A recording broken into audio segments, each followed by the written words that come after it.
It's good, spectacular gamers. Sergeant First Class Spectacular. Back on the mic to rock your body right. And I am your host for Gaming So Spectacular. At least this episode I am. Hey, look. Today I want to put another installment into a video series I do every now and again called I Have Never. Talking about things I have never done in my gaming career, or that's probably never happened to me. But that's only half the reason why this video is so spectacular. The other half is the footage on screen from some old school games I got left over from my history of arcades video on the old school rules videos. Go check that out. Got 2 episodes out already. Shameless plug. Anyway, yep, using that footage here, some old school arcade games I loved to play back in the day. Got King of the Fighters, and also I think we got with it Fatal Fury. Yeah. Okay. Anyway, back to the story at hand, guys. Look, I know a lot of you new school, new gamers, whatever you want to call yourselves. You know, your parents get together and they buy your little cozy new video games. Y'all have fun. Oh, that's so just keeping it adorable. But look, back in my day, that wasn't happening. You know what I'm saying? And I'm not trying to bring ethnicity. That's just one of those drunk words again. Ethnicity. Yeah.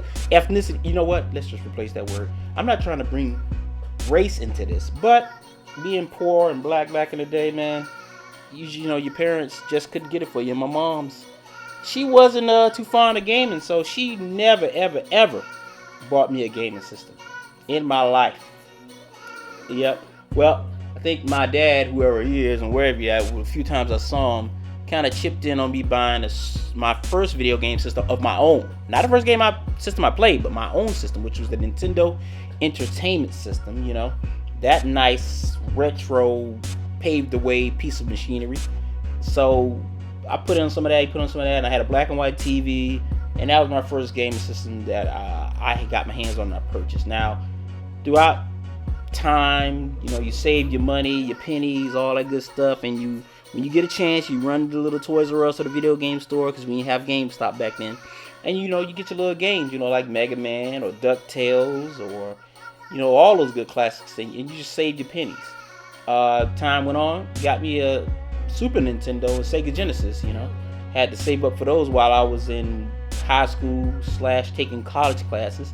You know, and it was good. And I might have averaged on having maybe 10 to 15 games, because back then, you know, you couldn't buy that many games because you had to save your own money, like I'm saying.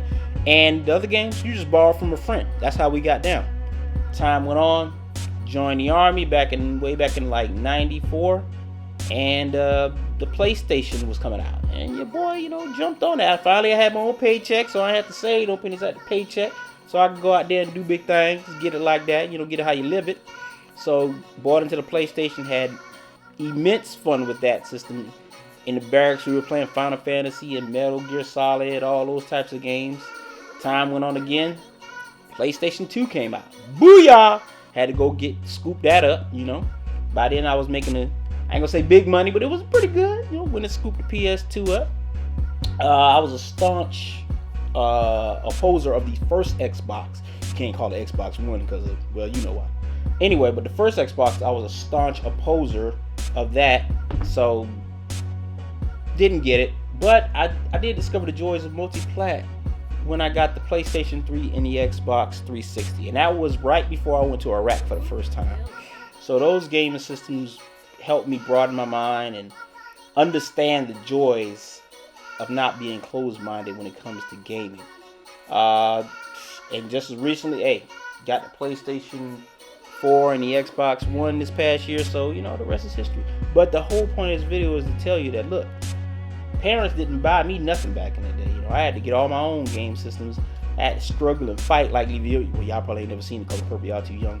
I had to struggle and fight, and why you told Harper to beat me anyway. But like I'm saying, had to go out, get our own game systems back then. I know I did.